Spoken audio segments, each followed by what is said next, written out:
D'accord. Donc, j'étais en train de dire tout à l'heure qu'il y avait un point qui me gênait dans la prière de la sœur Francine. Donc, c'était par rapport à une expression qu'elle a utilisée plusieurs fois, c'est notre Église. Donc, elle a dit plusieurs fois, bon, on a tous compris ce que la sœur voulait dire, mais en fait, il y a une seule Église, c'est l'Église de Jésus-Christ. Je bâtirai mon Église dans Matthieu 16, verset 18, et les portes de l'enfer ne prévaudront pas sur elle. Voilà. Donc, l'Église, normalement, elle est unique. Donc, nous, on n'a pas une Église à nous. C'est Jésus-Christ qui a son Église, mais nous, on n'a pas une Église à nous. Donc après, on peut peut-être utiliser notre groupe, je ne sais pas moi, je sais pas, mais notre église, en fait, étant donné que c'est un mot qui est utilisé dans la Bible, dans la parole de Dieu, ce mot-là n'est jamais utilisé avec un adjectif possessif qui serait, dont le possesseur serait quelqu'un d'autre que Jésus-Christ. Donc c'est l'église de Jésus-Christ. Donc c'était juste une petite précision. Parce que quand on utilise ce langage-là, ça peut mettre des barrières directement. Si tu discutes avec un chrétien et tu dis notre église, en fait, ça l'exclut directement. Alors que lui aussi, il est un enfant de Dieu et que nous appartenons tous au même royaume. S'il est né de nouveau, à partir de ce moment-là, nous appartenons tous au royaume. Donc, pour revenir à la question de la sœur Marie-Lydie, donc, par rapport donc, enfin, aux contradictions qu'il pourrait avoir entre les frères, en fait, peu importe l'endroit où tu vas, peu importe qui prêche, à chaque fois, il faut toujours pouvoir, si on te dit quelque chose, il faut pouvoir demander où est-ce que c'est dans la parole de Dieu. Éphésiens chapitre 2, verset nous dit que nous avons été fondés sur le fondement des apôtres et des prophètes, Jésus-Christ étant la pierre angulaire. Donc, si on te dit quelque chose, il faudrait qu'on te montre dans la parole de Dieu, là où c'est enseigné, là où les apôtres l'ont pratiqué, là où Jésus-Christ également l'a enseigné et pratiqué. Donc, si on ne retrouve pas ça dans la parole de Dieu, ça veut dire que c'est quelque chose qui vient des traditions humaines. Même si ça peut paraître bien devant les hommes, mais ça vient des traditions humaines. Donc, moi, je vais te montrer ce que, pour ma part, je vois dans la parole de Dieu. Donc, si nous prenons sur ce sujet-là. Allô? Oui, Oui, frère. allô? OK. Bon. Enlever les écouteurs, donc je ne suis pas certain que vous ayez le retour. Donc, si nous prenons dans 1 Corinthiens, non pas 1 Corinthiens, Acte, chapitre 14, verset 26, celui qu'on utilise très souvent, 1 Corinthiens 14, 26. 1 Corinthiens, chapitre 14, verset 26. Voici ce qui est dit.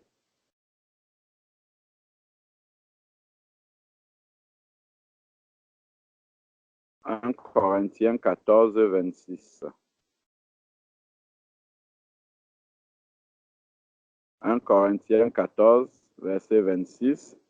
Donc, il est dit, que faire donc, frères, lorsque vous vous assemblez? Les uns ou les autres parmi vous ont-ils un cantique, une instruction, une révélation, une langue, une interprétation? Que tout se fasse pour l'édification. Donc, c'est bien mentionné que tout doit se faire pour l'édification. Donc, tout ce que je peux faire, quand je dis je parle d'un enfant de Dieu, tout ce qu'un enfant de Dieu peut faire en assemblée doit être pour édifier son frère, sa sœur. Si je suis en assemblée et que je suis en train de faire quelque chose qui n'est utile en rien à mon frère qui est assis à côté de moi, ma sœur qui est à côté de moi, ça ne sert à rien. En fait, il vaut mieux que je reste chez moi et que je sois dans l'intimité seul avec Dieu.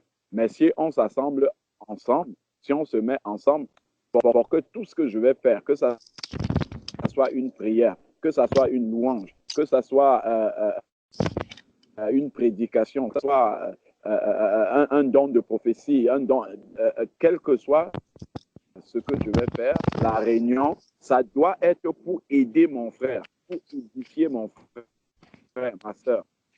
C'est pour cette raison-là que nous sommes ensemble dans une... Je fais quelque chose, si par exemple on se met à prier et chacun prie, élève la voix et dit ce qui lui vient dans le cœur et que l'un à côté n'est pas attentif à ce que l'autre dit ou bien n'a même pas le temps d'écouter ce que l'autre dit parce que lui, il est en train de prier et dire autre chose. En fait, déjà, un, c'est le désordre. Et puis, de deux, en fait, ce n'est pas pour l'édification. Ça, c'est égoïste. En fait, c'est individuel. Même si je suis en train de prier pour toi et que toi, tu pries pour moi et qu'on ne s'entend pas, ça reste égoïste quand même. Donc, euh, ce qu'on doit d'abord savoir, c'est que lorsque nous entrons dans la présence de Dieu en tant qu'assemblée, Dieu nous voit comme un. Il ne nous voit pas comme plusieurs. Ça, c'est déjà la première chose. Dieu nous voit comme un. Il ne nous voit pas comme plusieurs. Donc, au moment où Francine était en train d'élever la voix, Dieu considère que c'est nous tous qui sommes en train d'élever la voix. Et à la fin, quand on va dire Amen, c'est comme si c'est nous tous qui avons prié et dit exactement ce que Francine a dit. C'est comme ça que Dieu voit les choses. Donc, prenons pour ça Acte chapitre, on va voir ça dans Acte chapitre 4, si je ne me trompe pas.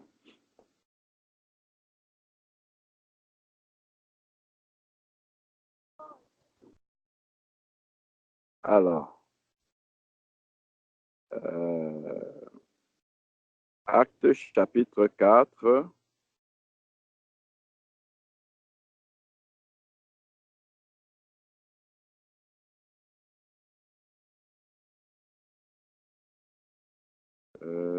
Alors,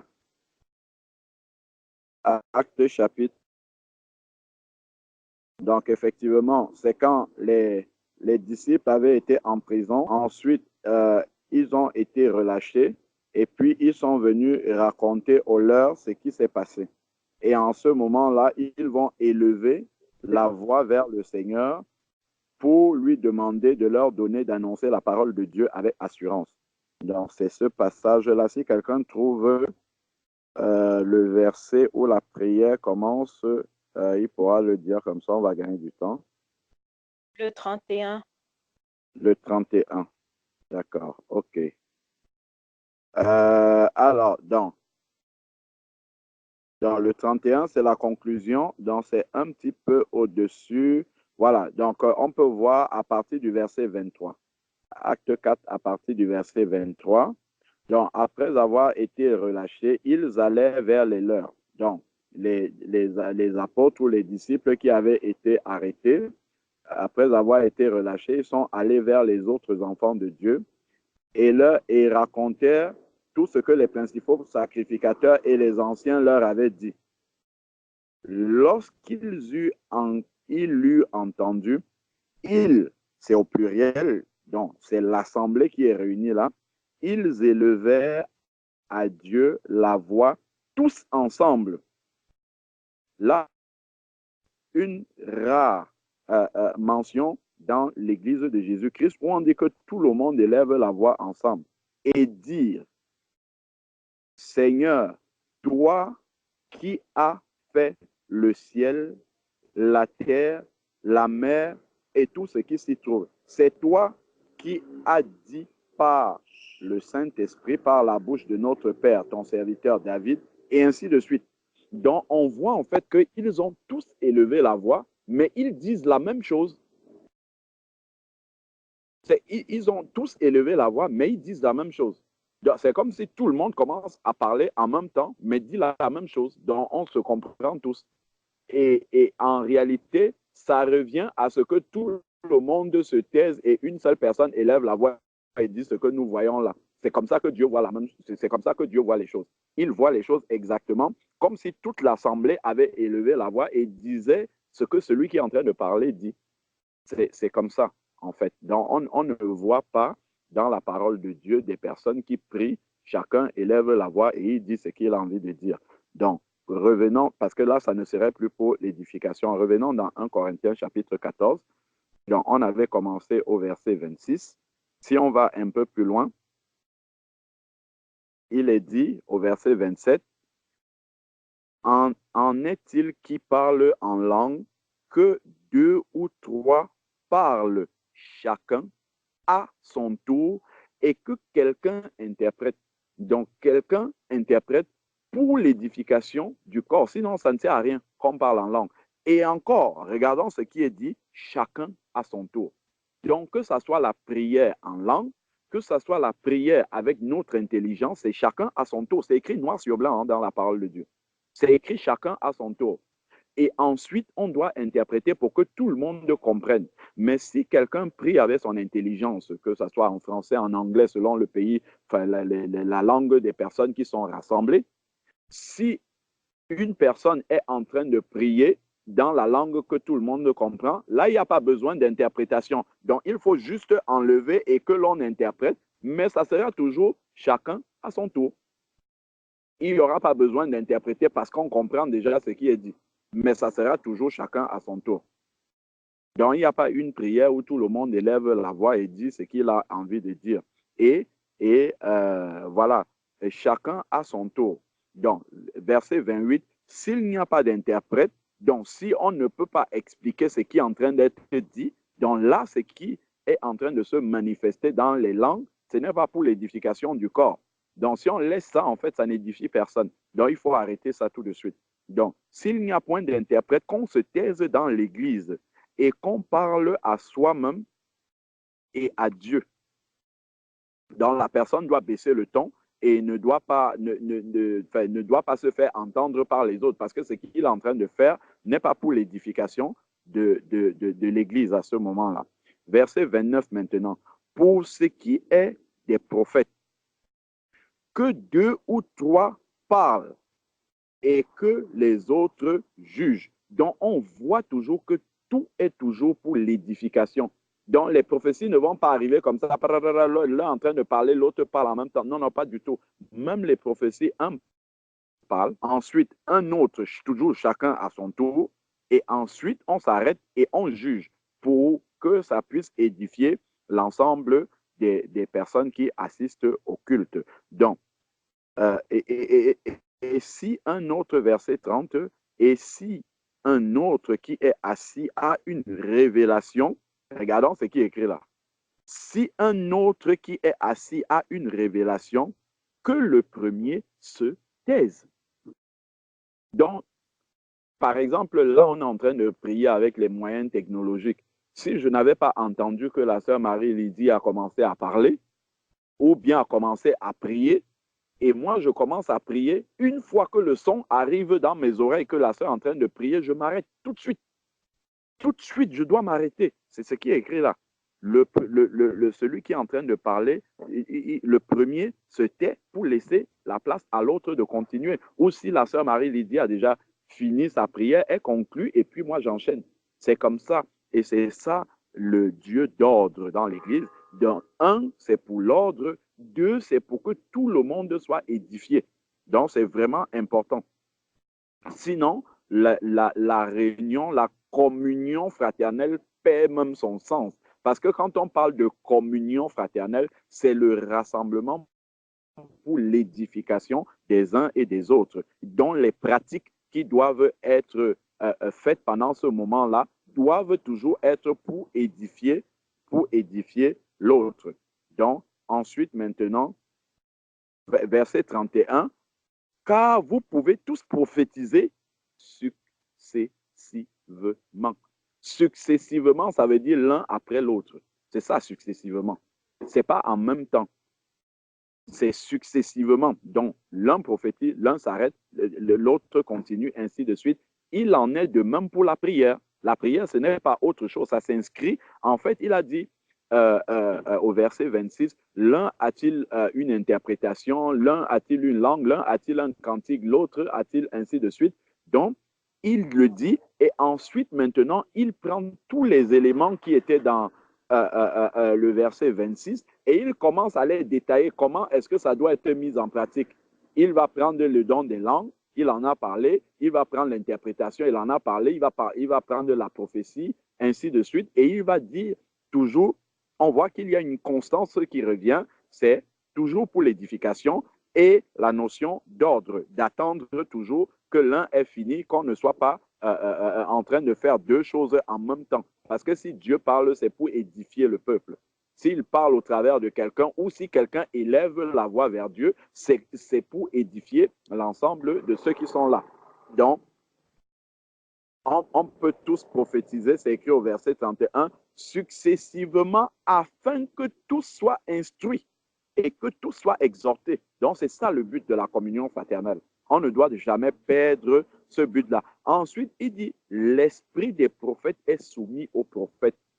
Ça encore, c'est pour dire que lorsque quelqu'un qui a le don de prophétie ou quelqu'un qui est carrément prophète est en train d'exercer ce don-là, s'il y en a un autre qu'il veut également l'exercer, le premier doit s'arrêter. Ça veut dire qu'il se soumet à l'autre. Et nous sommes tous soumis les uns aux autres lorsque nous sommes réunis.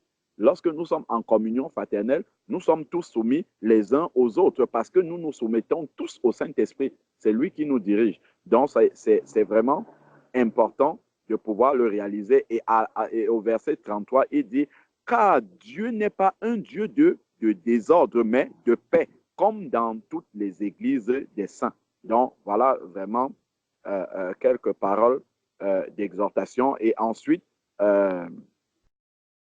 si on peut prendre, bon, après, il parle des femmes, mais on peut prendre également la conclusion, verset 36. Il est dit, est-ce de chez vous que la parole de Dieu est sortie? Est-ce à vous seul qu'elle est parvenue? Si quelqu'un croit être prophète ou inspiré, qu'il reconnaisse que ce que je vous écris est un commandement du Seigneur. L'ordre dans l'Église, l'édification dans les réunions fraternelles est un commandement du Seigneur. C'est un commandement.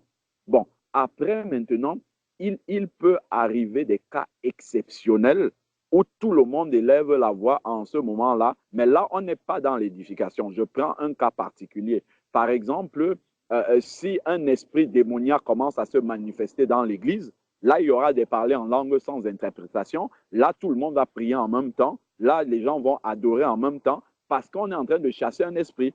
On n'est pas en communion fraternelle avec l'esprit qui est en train de se manifester. Il faut qu'on l'expulse. Et là, à ce moment-là, tout le monde va utiliser les armes qu'il a pour détruire cet esprit qui est en train de se manifester. Et après, on revient dans une communion fraternelle normale où on sait qu'il n'y a plus un étranger au milieu de nous. Donc, ce n'est que dans ce cas exceptionnel-là, là, en fait, quand il y a un esprit qui se manifeste, là, ce n'est plus la communion fraternelle. Là on est dans un autre registre. Donc, ça peut intervenir au milieu d'une communion fraternelle, mais la communion fraternelle s'interrompt à ce moment-là. On est tous dirigés contre cet esprit qui ne glorifie pas le nom du Seigneur qui est là. Et ensuite, on revient dans une disposition de communion fraternelle. Donc ensuite, verset 37, si quelqu'un croit être prophète ou inspiré, qu'il reconnaisse que ce que je vous écris est un commandement de Dieu. Et si quelqu'un l'ignore, qu'il ignore. Donc, voilà ce que le Seigneur nous dit. Ainsi donc, frères, aspirez au don de prophétie et n'empêchez pas de parler en langue. Mais il dit toujours à la fin que tout se fasse avec bienséance et ordre. Bienséance et ordre. Et pour l'édification. Amen. Amen. Amen. Amen. Amen.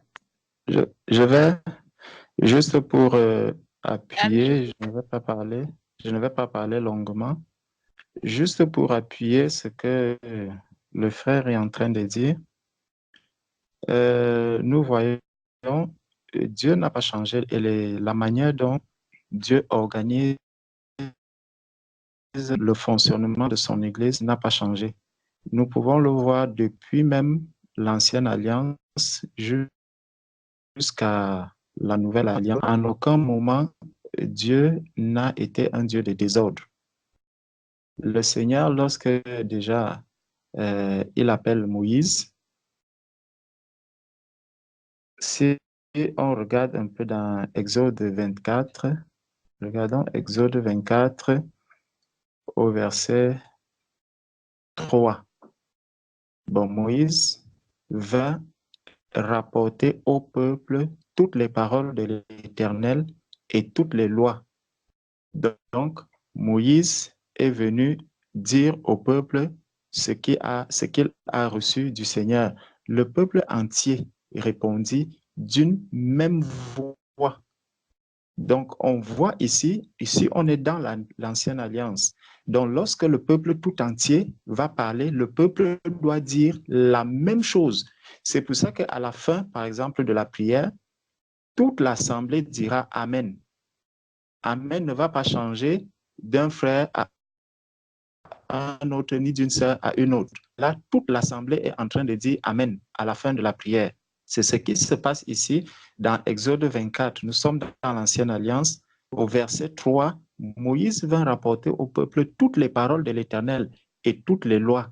Le peuple entier répondit d'une même voix, nous ferons tout ce que l'Éternel a dit.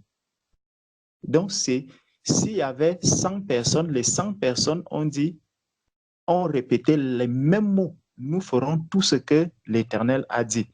On peut le revoir dans Exode chapitre 19. C'est encore Exode 19, verset 8, c'est encore la même chose que le peuple va dire. Nous ferons tout ce que l'Éternel a dit. C'est toujours la même parole.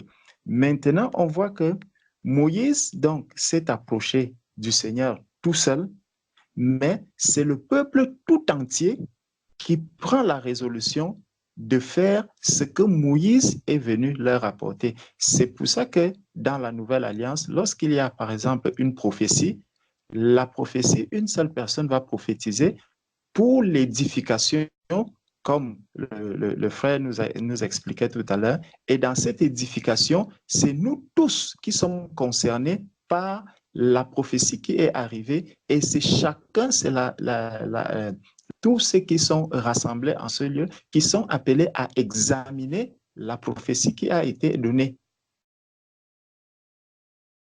Donc, si nous prions tous au même moment, si nous parlons tous au même moment, les prophéties, nous ne pourrons plus les entendre. Sur quelle base est-ce que nous pourrons examiner les prophéties si nous n'avons pas écouté la prophétie qui est venue à gauche ou à droite? Ça veut dire que nous serons dans l'assemblée, le malin va commencer à parler, il va parler. Et imaginons un seul instant que Jésus est avec Pierre et il avance, et pendant que Pierre lui dit, tu n'iras pas à la croix, Jésus n'est pas attentif, donc pour lui, il n'aura pas l'occasion de discerner pour dire à Pierre que attention, il y a Satan qui est en train de parler là où tu as, ce que tu dis là, ça ne vient pas de l'homme, ça ne vient pas de l'Esprit de Dieu qui a parlé en toi tout à l'heure. C'est qu'il y aura totalement de la distraction, du désordre, et personne ne pourra être justement édifié. On sortira d'une assemblée, d'un rassemblement des saints, sans que quelqu'un ait compris si mon frère ou si ma sœur était dans une posture où elle était en train de pleurer devant le Seigneur. Est-ce qu'elle avait un problème? Est-ce qu'elle traverse une situation compliquée? Parce que ça révèle quoi? L'égoïsme, en fait. Ça révèle que l'égoïsme, et c'est du chacun pour soi. C'est qu'on va commencer à prier. J'arrive devant le Seigneur, je prie pour mes problèmes, je prie de mon côté. L'autre va arriver. Même dans la prière, il peut avoir de l'égoïsme. Donc, ça, le Seigneur ne voudrait pas cela du désordre dans l'Église. Et on va voir dans Acte 19, justement, c'est écrit noir sur blanc que ça, c'est du désordre. Allons dans Acte chapitre 19. Prenons Acte 19. Attendez que je me retrouve. Oui. Dans Acte 19, je cherche. Prenons à partir du verset 30. Acte 19 à partir du verset 30. Paul voulait se présenter devant le peuple, mais les disciples l'en empêchèrent. Quelques-uns, même des Asiaques, qui étaient ses amis, envoyèrent vers lui pour l'engager à ne pas se rendre au théâtre. Les uns criaient d'une manière, les autres d'une autre. Donc, on voit que certains parlent d'une manière, d'autres parlent d'une autre.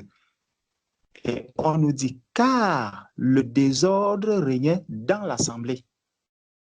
Donc, lorsque chacun crie à sa manière, chacun crie à sa manière, chacun dit ce qu'il entend. La parole de Dieu nous révèle ici qu'il y a du désordre qui est en train de régner en ce temps-là. Car le désordre régnait dans l'assemblée et la plupart ne savaient pas pourquoi ils s'étaient réunis. Ça veut donc dire que lorsque nous sommes en train de prier dans ces conditions-là, on ne sait pas pourquoi est-ce qu'on est réunis. Parce qu'on n'est pas un, on n'est pas dans l'unité. Mais on voit que chaque fois que toute l'assemblée va prier, ils doivent prier de la même manière. Ça veut dire que si dans l'assemblée, par exemple, on commence à prier notre Père, nous tous, nous devons dire les mêmes paroles. Ça doit être les mêmes paroles. Et on va le voir, la parole de Dieu nous dit que nous avons été édifiés sur le fondement des apôtres, des prophètes, des apôtres, Jésus-Christ étant la pierre angulaire. La même manière que cela se passe dans l'assemblée, parce que le Seigneur nous dit qu'il aussi du don, nous sommes assis dans les lieux célestes et regardons un peu comment les choses se passent dans les lieux célestes, parce que l'assemblée est une assemblée spirituelle. L'Église est spirituelle. Donc, lorsque nous offrons un partage, lorsque nous sommes rassemblés, ça doit être exactement à la manière dont les choses se passent dans le ciel. On pouvait développer cela de manière plus large, mais regardons quelque chose dans Apocalypse. Allons dans Apocalypse chapitre 6. On va voir Apocalypse chapitre 6, du verset 9 au verset 10. Apocalypse chapitre 6, verset 9 à 10. Quand il ouvrit le cinquième sceau, je vis sous l'autel les âmes qui avaient été immolés à cause de la parole de Dieu et à cause du témoignage qu'ils avaient rendu. C'est là que nous sommes spirituellement assis. Là où nous sommes en train de parler, c'est là que spirituellement l'Église se trouve. Verset 10. Ils crièrent d'une voix forte en disant: jusqu'à quand, Maître saint et véritable, tardes-tu à juger et à tirer vengeance de notre sang sur les habitants de la terre? Tous, là, ils crièrent, c'est au pluriel, mais on voit que tous disent la même chose. Devant Dieu, il n'y a pas de désordre. Ce n'est pas que chacun va dire comment est-ce que tu vas faire ceci, pourquoi est-ce que tu tardes, pourquoi est-ce que... Non, on voit la phrase est la même. Et ce n'est pas une phrase d'un seul mot, c'est une phrase de plusieurs mots. Les mots sont les mêmes. On comprend que c'est le même esprit qui est en train de parler. C'est comme si c'est une seule personne qui était en train de parler. Ils crièrent, c'est le pluriel, d'une voix forte en disant: jusqu'à quand, Maître saint et véritable, tardes-tu à juger et à tirer vengeance de notre sang sur les habitants de la terre? Mes frères et sœurs, regardez un peu une aussi longue phrase. Si ce n'est pas le même esprit, si ce n'est pas dans l'unité parfaite avec le Seigneur, comment tant de personnes peuvent dire une aussi longue phrase? Comment tant de personnes peuvent dire une aussi longue phrase? Ça montre vraiment que lorsque l'Église est rassemblée, c'est en unité, et lorsque une voix s'élève, tous ceux qui sont là sont en union spirituelle avec cette voix qui est en train de s'élever et de parler au Seigneur. Et c'est pour ça qu'à la fin, nous allons dire Amen. C'est pour ça qu'à la fin, nous allons dire Amen. Et c'est pour ça aussi que, unis dans le même esprit, lorsque un bien-aimé, par exemple, qui est en train d'élever la voix, va dire quelque chose qui n'est pas bon, il va falloir qu'on le réajuste, pour que l'esprit qui est un, puisse montrer qu'effectivement, ce qui a été dit, il y a eu une infiltration. C'est qu'il y a eu une infiltration et cette infiltration doit être démasquée. C'est pour ça que, bien aimé, quelqu'un ne devrait pas être frustré lorsqu'il voit que il a fini de prier et puis un bien-aimé dit, je vais revenir un peu sur ce qui a été dit tout à l'heure parce qu'il y a le mot « mon église » qui n'a pas été bien placé. Donc, l'église appartient à Jésus-Christ. Donc, nous ne pouvons pas dire « mon église ». C'est exactement comme Jésus qui était à côté de Pierre et il entend une autre voix qui est en train de sonner. Et là, il alerte, il lui dit « Pierre, ce qui est en train de sortir là, ça ne vient de Dieu, ça ne vient pas de mon Père. Donc, il faut réajuster. » Frères et sœurs, il faut qu'on soit vrai, il faut qu'on soit juste devant Dieu. Il faut qu'on soit vraiment... C'est ça la sincérité spirituelle. C'est que nous devons, chacun vraiment doit s'éveiller. Chacun doit s'éveiller à ce qu'il n'y ait pas ces infiltrations dans le corps du Christ. C'est ça que nous allons dire Amen à la fin. Il faudrait même qu'avant de dire Amen, qu'il y ait déjà eu ces corrections. Quand une église est vraiment, une assemblée est vraiment éveillée, il faudrait qu'avant de dire Amen, nous tous, que l'on dit, s'il y a une infiltration, on dit, voilà, il y a ceci, il y a ceci, il y a ceci, et on dit Amen. Sinon, on serait en train de valider une voix qui n'est pas la voix de tous ceux qui sont là rassemblés devant le Seigneur. On peut encore le voir, je vais prendre encore un dernier verset dans Apocalypse 7. Là, nous sommes là où l'Église se trouve, là où l'Église se rassemble. Spirituellement, nous sommes devant le Seigneur. Parce que le Seigneur nous a dit que nous sommes assis dans les lieux célestes. Donc, si nous prenons Apocalypse chapitre 7, à partir du verset 9. Après cela, je regardais et voici, il y avait une grande foule que personne ne pouvait compter, de toutes les nations, de toutes tribus, de tout peuple, de toute langue. Vous voyez, il y avait toutes les nations, toutes les tribus, tous les peuples, toutes les langues. Donc là, on s'attendrait logiquement à ce que chacun dise quelque chose à sa manière, dise comme il veut, comme il l'entend. Il se tenait devant le trône et devant l'agneau, revêtu d'une robe blanche et de palmes dans leurs mains. Donc ça, c'est vraiment l'assemblée. Il criait d'une voix forte en disant, le salut est à notre Dieu qui est assis sur le trône et à l'agneau. Voilà tout ce que on dit, on ne pouvait pas, il y avait une grande foule, mais toute la grande foule dit une seule parole. C'est comme s'ils ont copié cette parole. Non, ils n'ont pas copié. C'est que l'esprit n'a pas deux voix. L'esprit, lorsqu'il parle, il a une seule voix. C'est pour ça qu'il y a une seule parole. La parole de Dieu ne change pas. Elle ne va pas changer d'un instant à un autre parce que, par exemple, je suis de telle langue, telle autre de telle langue, telle autre de... Non, on va tous dire la même chose devant Dieu. Pourtant, Dieu comprend toutes les langues.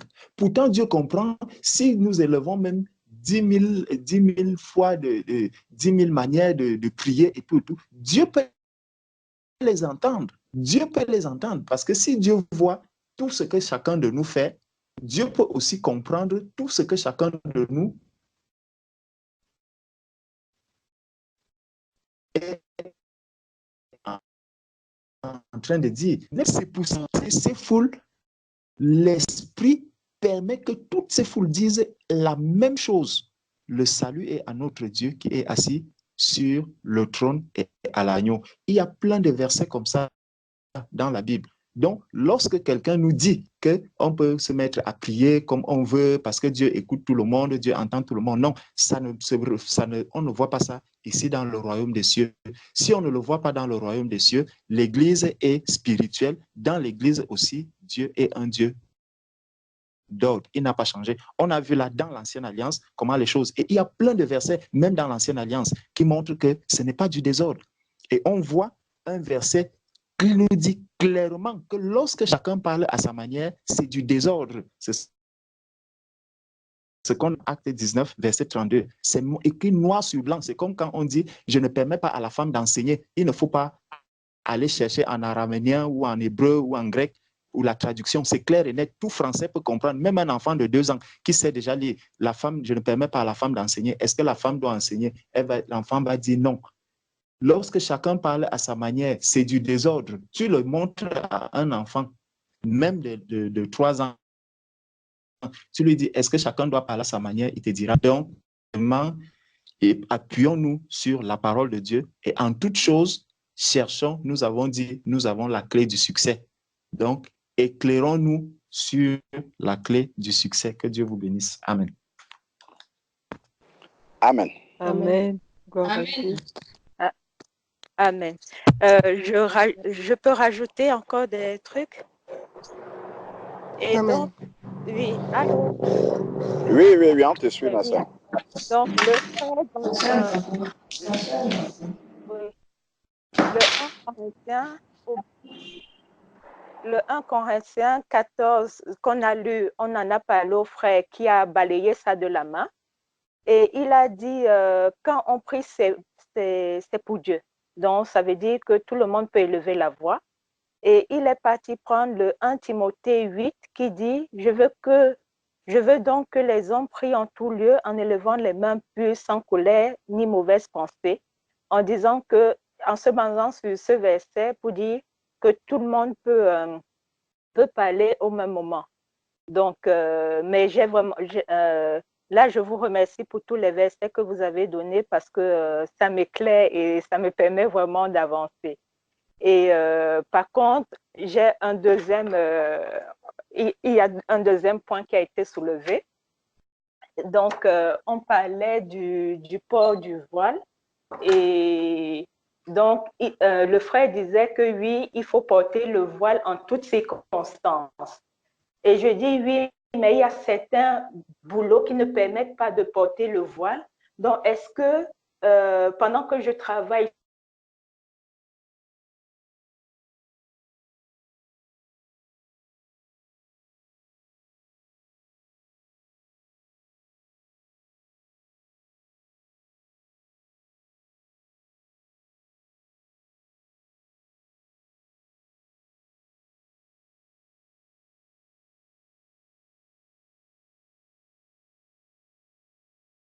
On ne te suit plus, ma soeur.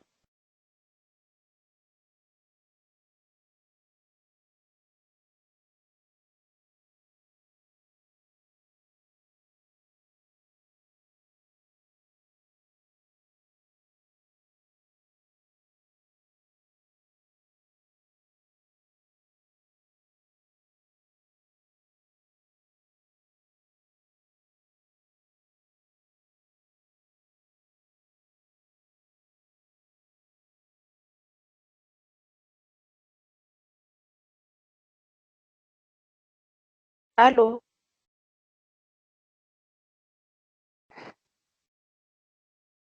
Allô? Oui, ma soeur, Allô, là, allô? on t'entend. Oui, allô? Oui, vous avez entendu ce que je vous ai dit, frère? Non. Non. Ça En s'est fait, coupé un moment. excusez-moi. Le deuxième problème, c'est que on parlait du port du voile. Et donc, le frère disait que quand une femme ne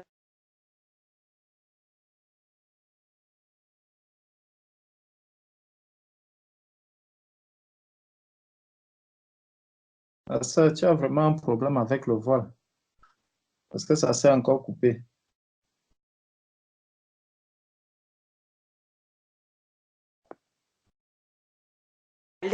je peux dire merci, puisque merci, c'est aussi rendre Non, grâce. ça s'est coupé, ma soeur, on n'a pas compris.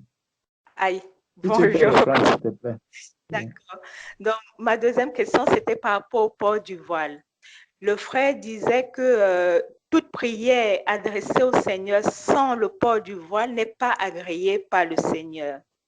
Et donc, je prenais mon exemple dans ma profession. Je ne peux pas porter de voile pendant mon activité. Et je dis, donc, ça veut dire que le Seigneur ne m'agrippe pas. Oui, le Seigneur ne t'agrippe pas. Je dis, mais je ne peux pas attendre le soir, quand je rentre chez moi, pour pouvoir dire, OK, maintenant, je peux adresser une prière au Seigneur et porter mon voile. Donc, Donc moi, je trouvais ça bon. Je disais non. Et donc, ce que le frère m'a dit, oui, il suffit tout simplement de changer de métier. Parce qu'il y a des métiers où on peut porter son voile à tout instant. Et comme ça, tu seras chaque fois dans la présence du Seigneur. Amen.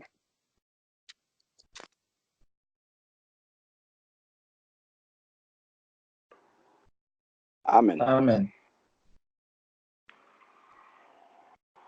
Amen. Le frère, allô? Non, Oui, je oui, disais oui. juste Amen. Le frère, il a parfaitement raison. Parce Amen. que Dieu n'est pas un Dieu de circonstances humaines. Et la prière, en fait, elle ne se passe pas par rapport à un lieu géographique physique. Donc, la prière, elle est spirituelle, comme le frère l'a expliqué tout à l'heure, le culte, que ce soit le culte, que ce soit la prière, que ce soit la louange, tout ça, ce sont des activités spirituelles. Donc, dès l'instant où un enfant de Dieu entre en prière, en louange, en intercession, enfin bref, dès qu'il s'adresse à Dieu, tout de suite, il prend sa place dans les lieux célestes en Christ. Immédiatement, à l'instant où il commence à faire ça, il est dans les lieux célestes en Christ, quel que soit l'endroit physique où il est sur la terre. Et la présence dans les lieux célestes en Christ ne varie pas selon là où tu es sur la terre. Quel que soit là où tu es sur la terre, que tu sois, je ne sais pas moi, au travail, que tu sois aux toilettes, que tu sois assis dans ton salon, que tu sois dans ta chambre, ça ne change pas, c'est invariable. En fait, pour Dieu, il attend ça.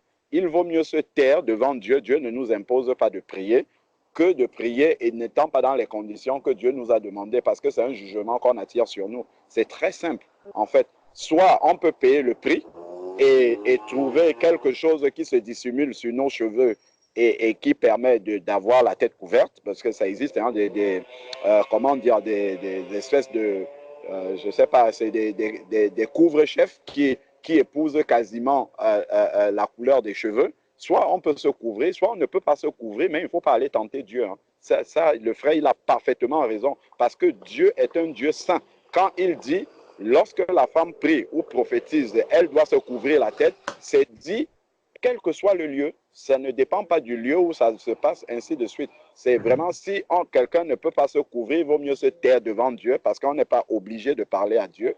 Si on n'est pas dans les conditions de pouvoir le faire, il ne faut pas le faire. Attendre lorsque nous sommes là. Et Dieu le sait. Il sait qu'on n'est pas encore prêt à payer le prix, soit de nous couvrir la tête et perdre notre emploi, ou bien, moi je connais une sœur qui était à Londres d'ailleurs, qui faisait technicienne de surface.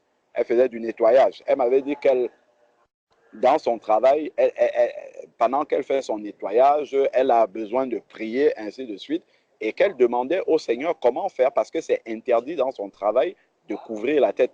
Et donc, elle est restée comme ça, elle est demeurée dans la prière, et un jour, en sortant du travail comme ça, l'Esprit de Dieu lui parle dans le cœur en lui montrant un magasin à côté, en face. C'était un magasin afro. Et donc, elle entre là-bas, et on dirait que vraiment, elle était conduite par l'Esprit de Dieu en lui montrant un rayon où il y avait exactement un couvre-chef qui épousait comment dire, la couleur de ses cheveux. Donc, elle pouvait le porter, on ne savait même pas qu'elle avait quelque chose sur la tête. Et c'est comme ça que ce problème-là a été résolu. Donc, moi, ce que je pourrais dire à un enfant de Dieu qui se trouve dans cette circonstance, c'est de prier plutôt que de désobéir, c'est de rester dans la prière et de demander au Seigneur, Seigneur, comment est-ce que je peux résoudre ce problème-là? Quelle est la solution que je peux avoir pour ne pas désobéir à ta parole? Parce que Dieu ne peut pas changer sa parole en fonction des circonstances. Donc, comment est-ce que je peux faire? Quelle est la solution qui peut me permettre de te prier quand même pendant que je travaille parce que j'en ai besoin? Ou alors tu vas faire un travail, tu fais le travail et à un moment donné, tu prends une pause, tu as des temps de pause, tu vas aux toilettes, tu mets ton voile et tu pries, ou bien, je ne sais pas, dans un lieu plus discret. Donc, ça dépend vraiment, mais Dieu va te répondre, c'est sûr et certain que Dieu va te répondre, mais jamais il ne va te dire désobéir à ma parole. Ou bien, bon, comme ton travail est comme ci ou comme ça, je te permets de le faire et pas aux autres. Tu vois, Dieu n'a pas une parole à deux vitesses. Il a une seule parole et c'est la même, quel que soit le lieu, quel que soit ce qu'on fait, quel que soit, voilà. Cette parole-là, elle s'applique toujours. Amen. Amen. Amen. Merci, frère. Est-ce que tu seras encore en contact avec cette sœur ou bien les autres sœurs si elles auraient des images pour envoyer de ce genre de couvre-chef? Allô, ma Voilà, soeur? Allô? ça Allô? Allô? c'est un... Allô? Amen. Allô? Allô? Oui. Je voulais dire, ma soeur, tape sur Google. Pendant qu'il parlait, j'ai tapé. Si tu tapes sur Google, tu vas voir couvre-chef. On te montre les images de couvre-chef. Ce sont des Oui, chapeaux qui te prennent. Oui, tu vas voir. oui, mais ce que j'ai vu, je ne peux pas les porter pendant le service. Donc, quelque chose de plus discret. Bon, mais le frère a dit que si c'est pas possible, quand tu veux prier, tu te glisses. Moi, j'ai beaucoup apprécié quand il a dit ça, parce que moi, j'ai le même souci. Donc, c'est que tu ne peux pas trouver pour l'instant en attendant. Quand tu veux prier, tu te glisses. Moi, j'avais le même souci. Je me demandais, moi qui aime tout le temps être en train de prier dans mon cœur et que j'ai pas de voile, comment faire dès qu'il a dit ça? Mais quand il a répondu, moi, j'ai compris. Si je ne peux pas trouver, comme il a dit, de temps en temps, tu vas à la douche, tu pries, tu reviens. En attendant d'en trouver, et puis on va chercher pour voir ce genre, comme tu dis là. Ok, oh, merci. Vous m'avez beaucoup éclairé sur ce sujet. Merci. Vraiment, moi aussi, je dis merci. Merci beaucoup. Gloire à Dieu. Amen. Amen. Amen. Amen. Les frères, excusez-moi, par rapport à ça, j'ai une question, si je peux me permettre. Ah, vous m'entendez? Allô? Oui. Oui, Oui, ma nous soeur. t'entendons, ma Ah, soeur. ok. Parce que du coup, moi aussi, je peux pas prier avec un voile, mais j'avais essayé de contourner, enfin contourner. J'ai pas contourné, mais je me suis dit, je vais méditer en fait la parole pendant même avec mes rendez-vous ou lorsque j'ai pas de rendez-vous, mais du coup, je suis pas voilée, donc je sais pas si ça c'est une désobéissance ou pas. Sans voile, du coup. Je méditais sans voile la parole du Seigneur, mais c'est aussi une façon de parler au Seigneur. Enfin, je sais pas, c'est une question que je pose.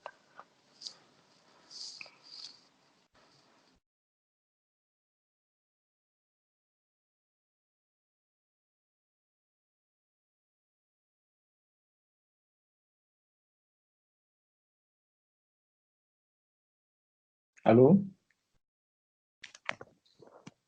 Oui, Ah, oui, frère. bon. Pour ma part, je pense qu'il est vraiment plus sage et plus prudent de... Parce que dans la méditation, bon, le verset qui parle de la prière dans 1 Corinthiens 11, verset 5, dit toute femme, au contraire, qui prie ou qui prophétise, la tête non voilée, déshonore son chef. C'est comme si elle était rasée. Bon, lorsque lorsque tu es en train de méditer, nous avons vu vendredi que la parole de Dieu, c'est Dieu lui-même. La parole de Dieu, c'est Dieu lui-même. Bon. Quand une femme va au-devant du Seigneur, quand tu pries déjà, c'est que tu es en train de parler à Dieu. Tu es en train de parler à Dieu. Lorsque tu prophétises, tu parles de la part de Dieu. Maintenant, est-ce que lorsque Dieu te parle, tu devrais te présenter comme tu le veux?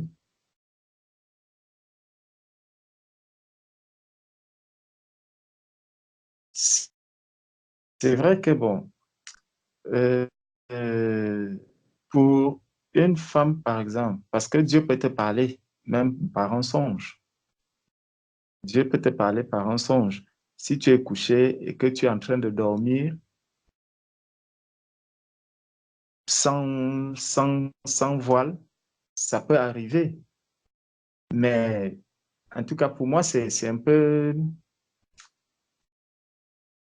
risqué que de manière consciente, tu t'approches. Parce que dans la parole de Dieu, il y a bien des prières. Hein. Dans la parole de Dieu, il y a des prières qui s'y trouvent. Maintenant, est-ce que tu vas sélectionner les parties de la parole de Dieu où il n'y aura pas de prière et quand tu arrives là où il y a la prière, tu t'arrêtes, tu sautes? Donc, moi, je ne peux pas te dire que ma sœur, ce que tu fais, tu es dans l'erreur, mais vraiment, je te dis, ce serait plus sage pour ma part. Ce serait plus sage d'entrer dans la présence de Dieu ayant ton voile sur la tête. Parce que si je te dis que si tu ne dois pas méditer la parole de Dieu sans être voilé, ce que 1 Corinthiens 11, verset 5 dit, c'est que toute femme, au contraire, qui prie ou qui prophétise la tête non voilée, déshonore son chef. Donc la prière et la prophétie. Mais dans la parole de Dieu, il y a aussi des prières. Même dans la louange, quand on loue, il y a des louanges qui sont des prières. C'est pour ça que c'est un peu difficile pour une sœur de se dire, bon, je vais méditer sans voile, je vais louer sans voile, parce que tu pourrais être en train de louer, en même temps, être dans la prière, prier le Seigneur par la louange. Tu peux le faire. Tu peux être en train de méditer et en même temps être en train de prier. Donc, tout ça, vraiment, moi, le conseil que je peux donner à mes sœurs, vraiment, c'est de garder le voile quand vous vous approchez du Seigneur. Ce serait encore plus sage. Donc, voilà ce que je peux dire. Amen. Amen. Merci, Amen. frère. Si je peux apporter un complément à ce que le frère vient de dire, dans 1 Corinthiens chapitre 11, justement, je vais trouver exactement le verset. Dans 1 Corinthiens chapitre 11, pour que ça ne soit pas dit en l'air. 1 Corinthiens chapitre 11, verset 7. Il est écrit que l'homme ne doit pas se couvrir la tête puisqu'il est l'image et la gloire de Dieu, tandis que la femme est la gloire de l'homme. Et le Seigneur nous a permis de comprendre, quand on regarde également dans... on peut aller le lire puisqu'on y est, autant le faire. Ésaïe chapitre 6. Donc, lorsque les anges sont réunis, les anges qui sont des gloires également, selon Jude, lorsque les anges sont réunis, Ésaïe chapitre 6 à partir du verset 1, l'année de la mort du roi Osias, je vis le Seigneur assis sur un trône très élevé, et le pan de sa robe remplissait le temple.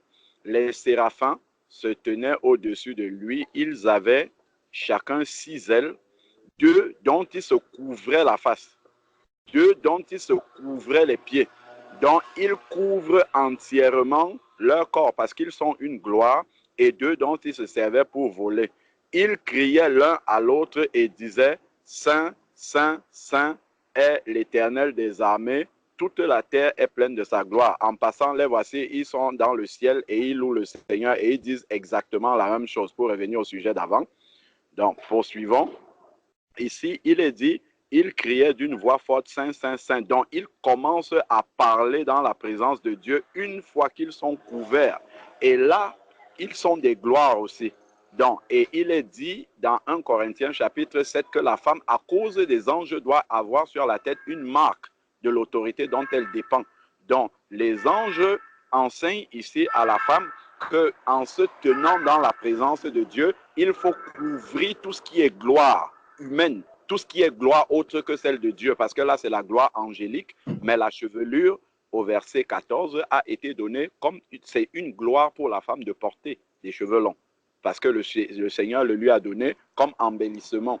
Donc, comme la femme est la gloire de l'homme, toute gloire humaine doit être cachée dans la présence de Dieu afin qu'on ne voit que seule la gloire de Dieu. C'est ce que les anges font ici. Ils n'ont pas commencé à parler dans la présence de Dieu avant d'avoir caché leur gloire. Parce que s'ils parlaient, la gloire angélique serait en concurrence avec la gloire de Dieu. Il y aurait deux gloires qui soient manifestées là. Mais les anges se sont tus. Ils ont attendu de s'être couverts complètement avant de parler. Donc, si on prend Jean chapitre 14 au verset 1, on a dit au commencement était la parole était avec Dieu et la parole était Dieu. Donc lorsque nous ouvrons la parole de Dieu, c'est Dieu qui est en train de nous parler. Ça veut dire que nous sommes dans la présence de Dieu. Nous sommes devant le Seigneur et Dieu nous parle. Si nous venons de manière consciente, je vais pour que Dieu me parle, je dois me préparer à être dans la disposition que Dieu m'a demandé de m'approcher de lui. Donc, être dans la présence de Dieu, si je laisse ma gloire humaine, qui est la gloire de l'homme, paraître devant la gloire de Dieu qui est en train de me parler, il y a forcément un problème. Donc, dès que je m'approche du Seigneur, dès que j'entre dans la présence de Dieu, je dois cacher la gloire humaine. Je ne peux pas laisser la gloire humaine paraître devant le Seigneur, alors qu'il est en train de me parler.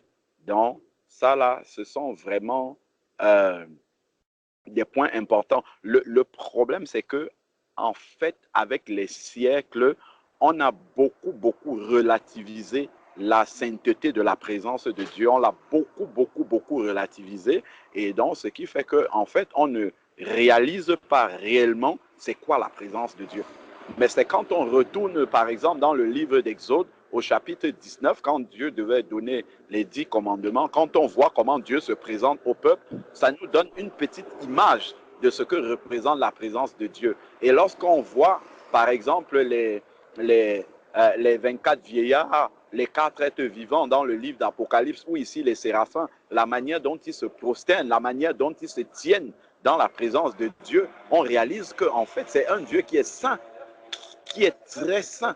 Ce n'est pas un Dieu devant lequel on peut se présenter de n'importe quelle manière, surtout quand c'est à notre initiative. Si c'est Dieu qui décide de venir nous parler, un peu comme Moïse le buisson ardent, Exode chapitre 3, Moïse ne partait pas pour parler à Dieu, c'est Dieu qui est venu lui parler. Si Dieu te surprend, comme on disait tout à l'heure dans le rêve, dans le songe, c'est Dieu lui-même qui a choisi. Peu importe, ou bien quand Dieu, voilà, si Dieu décide de te parler, lui-même il sait que c'est lui qui a décidé de te parler. Mais par contre, si c'est toi qui décides de venir parler à Dieu, ou bien de venir dans la présence de Dieu pour que Dieu te parle, il faut que tu te mettes dans ces conditions-là. Il faut vraiment se mettre dans ces conditions-là. Il faut révérer la sainteté de Dieu. Et Dieu lui-même va commencer à nous parler sérieusement dans le tréfonds de notre cœur, parce qu'il verra que nous avons le profond désir de le vénérer, de respecter qui il est véritablement. Et Dieu lui-même, il va commencer à nous éclairer, il va commencer à nous donner les solutions, parce qu'il voit que le désir est brûlant dans notre cœur de méditer, de prendre ce temps. Et c'est le Seigneur lui-même qui va, là où nous pensons que c'est impossible de se voiler dans tel type de travail, dans ceci, vous allez voir, mais toute autorité est sous le contrôle du Seigneur. Le Seigneur va commencer à nous donner des solutions que vous ne pouvez même pas imaginer. Des solutions de vêtements avec des couvre-chefs qui vont tous ensemble, que l'homme ne peut même pas imaginer qu'en fait tu as couvert ta tête tellement ça va bien avec ton vêtement. C'est comme si c'était un seul vêtement. Il faut faire confiance au Seigneur. Il faut prier le Seigneur et dire: Seigneur, voici ta parole. Je ne veux pas désobéir. C'est parce qu'on va toujours, et dans telle circonstance, et dans tel... Dieu ne peut pas donner une parole à laquelle on ne peut pas obéir.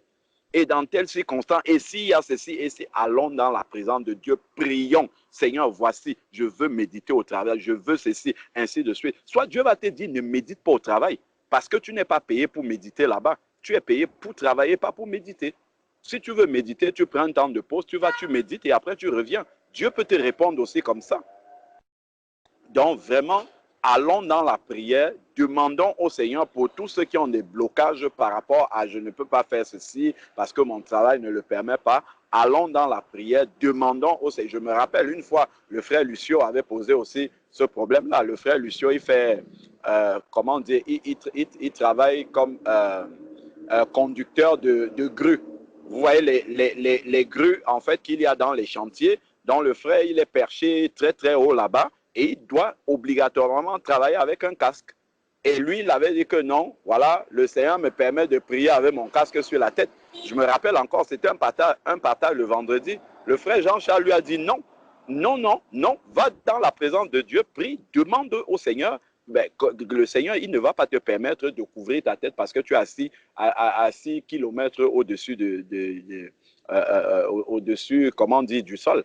Non, va, prie le Seigneur. Ne dis pas, ah, bon, moi, je ne peux pas obéir à cette parole-ci, donc je vais obéir à ma manière. Non, non, non, il faut aller dans la présence de Dieu, présenter la situation au Seigneur et demander la solution au Seigneur en attendant, et Dieu va nous donner cette solution-là. Amen. Amen. Amen. Amen. Amen. Mais tu vois, frère Alain, ici, les solutions que tu donnes, ce n'est pas bon. Je vais dire, ce n'est pas pour nous caresser dans le sens du poil, mais au moins tu nous donnes des solutions pour garder le travail, pour faire tout ce qu'on veut dans la journée au niveau professionnel et pouvoir tout de même, je vais dire, prier. Or, quelqu'un d'autre va te dire, mais change totalement de métier. Donc, moi, je dis, je te remercie vraiment pour ton intervention parce que tu donnes des solutions et tout en donnant des exemples et ce qui nous pousse vraiment à chercher des solutions et à voir comment alors vers où aller pour trouver ces solutions-là, ces couvre-chefs discrets pour pouvoir rester dans cette soumission totale. Je te remercie. Gloire à Dieu. Gloire au Seigneur. Je Amen. peux prier.